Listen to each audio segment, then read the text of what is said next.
guys, movie junkie for life, and to be honest, I wasn't sure I wanted to put out any reviews this week. Reason being that, well, we know Infinity War came out last week, and I did about 3 different reviews on that one, including a podcast on the very awesome channel BS Beats and Baileys, which I recommend you guys check out. For those of you who listen to podcasts, if you're like me and you get tired of listening to music while you drive or work out, BS Beats and Baileys is now available on iTunes, so it's as easy as looking them up and giving it a listen. These guys cover music, movies, television shows, and it's a lot of fun. That aside, I'm a little bit burnt out. And I'm sure everybody gets that feeling, especially after you see a big blockbuster movie and maybe you've been talking about it and it's everything anybody's talking about. You just get burnt out. And this week they didn't really have a lot of new stuff, or well, I should say they had new things, but nothing I really felt like, should I really do reviews on this stuff? Because all of it is pretty generic. But I got a couple of requests, so I said, you know what, I'll cover it. So I'm just going to tell you guys what I saw over the weekend and how I felt about it. So I'm going to be covering about 4 different movies here as quickly as I can. And the first one is going to be TRAFFIK. Of course, starring Paula Patton and Omar Epps. TRAFFIK is a movie about boyfriend and girlfriend who goes on a road trip to stay in this gorgeous house in the middle of nowhere, and they get accosted by these bikers because they have something in their possession that they want. Now here's the thing. I have no issue with these kind of movies. I feel like they're fun movies to watch on a weekend at home when you have nothing better to do. But to say I would go out and spend movie money on these movies if I didn't have to, if I didn't want to review them or stuff like that, I quicker wait for these films to come on video on demand and watch them, which is how I watch some of these movies, because I do have that service. So this is one of those. I don't think you should go to the movies and see this. Not that TRAFFIK isn't an entertaining movie. It's a straightforward thriller. Paula Patton, she's decent enough in everything she does. I think the best I've ever really seen her is when she was in Mission Impossible. Which one is that? I think Ghost Protocol. Other than that, she's not really an actress that I feel can carry a big role. That said, she does fine here. So does Omar Epps. He really just plays the boyfriend character. He's a sweet guy. He wants to propose. He wants it to be special. And of course, all this nonsense happens. So TRAFFIK is your by-the-numbers thriller, guys. It's something you've seen 1,000 times over. Every DVD release that comes out, I think it's like every Tuesday new DVDs come out, and you're gonna see thrillers like this one. Production value is a little bit better because it has a little more money behind it, but that's about it. I will say this for this movie though. The third act, the final act of this movie, is something that I enjoyed a lot more. This movie gets very dark in the final act because the topic that it's covering is not a nice topic. Human trafficking is a terrible thing. And it's worse than drug trafficking, if you ask me. It's a horrible thing to have to talk about. And I like that the director here treats it with the seriousness that it deserves to be treated with. This is not taken just for entertainment value. It is addressed that these things are covered up by, you know, politicians and people with money and that sort of thing, and all the people in law enforcement that enable this kind of behavior. So it does do that, but it only does it in the final act. You know, if the entire movie had that tone to it, plus you add the suspense and thrills and the action, I think this would have been a much better movie along the lines of Taken. As it is, it's as generic as it gets. Luke Goss is in this. I really like Luke Goss. I don't mind when he's playing a villain. I fell in love with him when I saw him in Blade 2. He's actually the bad guy in Blade 2.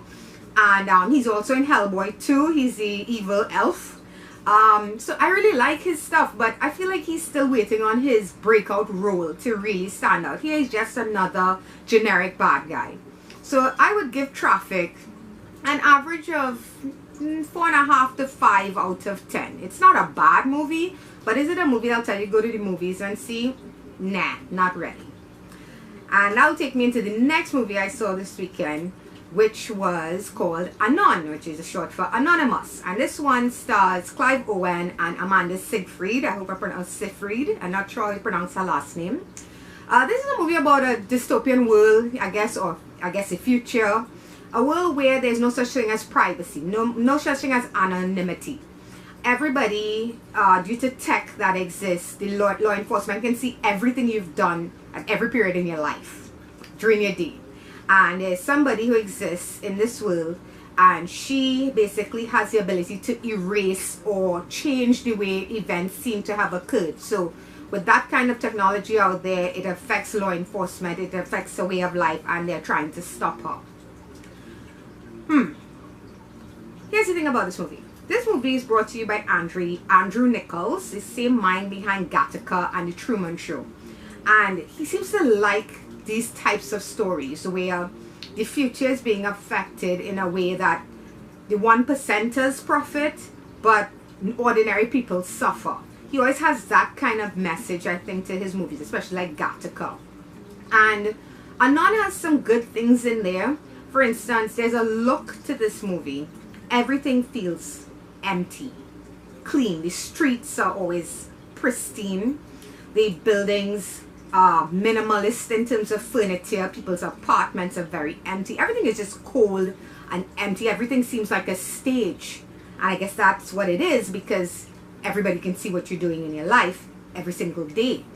And the people in the movie, the actors like Clive Owen, Amanda Seyfried, the other characters in this movie, they tend to be very cold with the way they speak, especially the eye contact. Eye contact is very, nobody really blinks a lot, because you see the shifts in their eyes when they're replaying stuff or they're accessing information. It's done subtly, but it's there.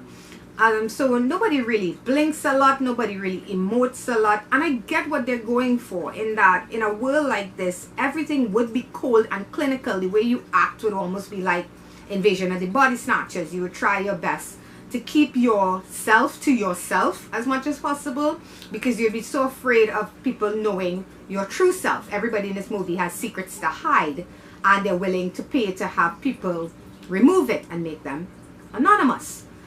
So that stuff, I get where he's going with it, but I think the problem with this movie is the pacing, or it just, maybe the way it's shot and the way people emote in this film, like Clive Owen, who I love, and Amanda Seyfried.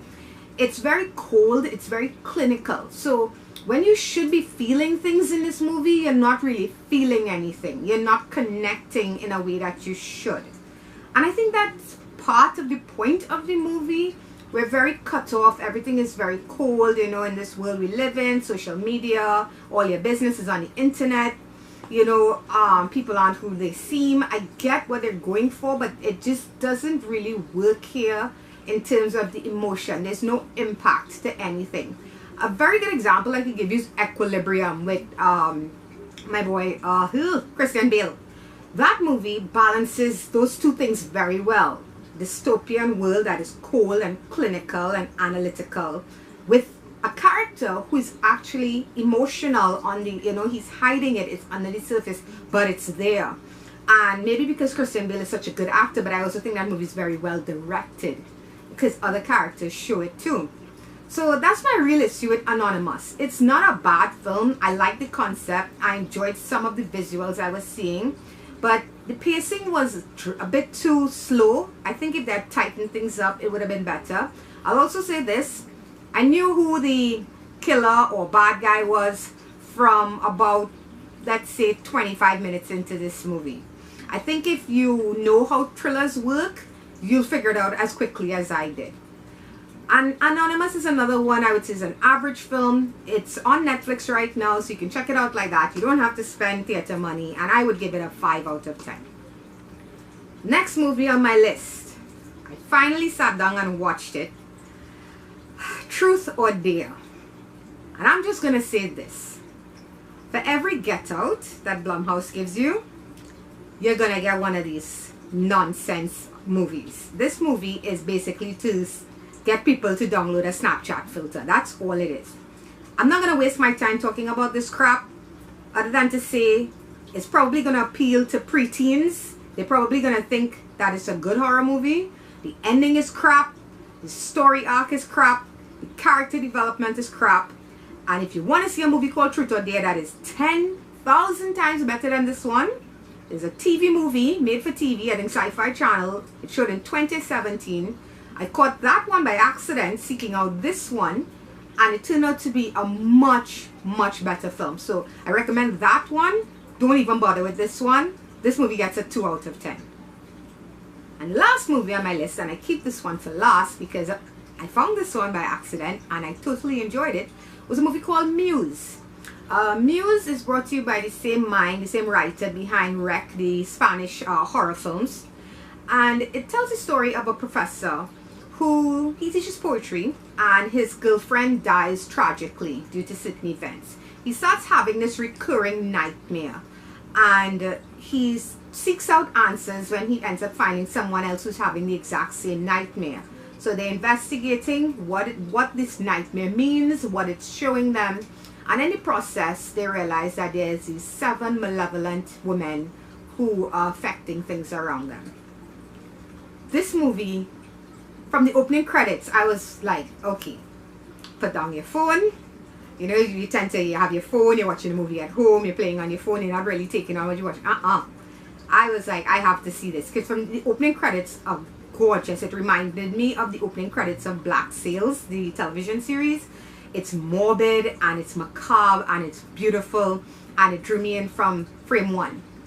The movie itself, if you've ever played the video game Alan Wake, you probably know what this movie is about, where these 7 women are basically muses, hence the name of the movie. And without going into too much detail, they affect the way poetry is written and the power of the words in that poetry. Things like Dante's Inferno and that sort of thing. There's power in words, and this movie takes a horrifying look at the power behind these words and the woman behind that power. I don't want to give it away. I really enjoyed this movie. It is a horror movie. It has a lot of horror elements in it, but it's also very suspenseful. It's also dramatic. It's well acted. The cinematography is gorgeous. It's not going to be up everybody's alley because it's the kind of movie you have to pay attention to what's being said. There's a lot of detail being given. There is exposition, which I know some people will be like, oh, whatever. No, there is exposition in this movie, but it's necessary because there's some mythology involved. If you know what a muse is in Greek mythology, you'd understand why they have to explain certain things. But I thoroughly enjoyed this movie. I watched this movie, I didn't know where it was going. Certain things, you're like, when you figure it out, you're like, holy crap, and it's revealed. I had a lot of fun with this movie. I wouldn't mind watching this again with friends, especially my friends who enjoy horror as much as I do, because it's art and it's horror and it's beautiful, and it reminded me of one of my all-time favorite video games, Alan Wake. So for me, this movie is a strong 7 out of 10. It's not a perfect film, and I don't think it's for everybody. A lot of people don't like horror, but for me, I think this movie has so much more to say, and it was a lot of fun watching it. I'm glad I came upon it by accident, like I said, and I had a ball with it.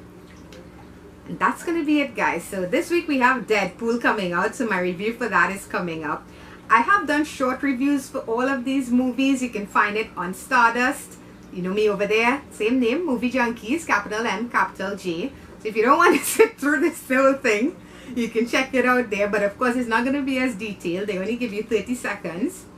But yeah, guys, I'm looking forward, of course, to Deadpool. You know, just got my ticket yesterday. Oh, freaking IMAX. Tickets only went on sale yesterday. So hope you guys are checking that one out too. And then we have Han Solo, so back to the huge blockbusters again to tire the shit out of me. But I enjoy them no less. I hope you guys enjoyed this video. If you did, you can hit the like button. It's much appreciated, guys. I really am happy. I love doing this, and your support and your comments just make it all the more worthwhile. If you want to subscribe to my channel, you can click on my face over there. And that's going to be it for this, guys. So hope you enjoyed it, and until next time, bye bye.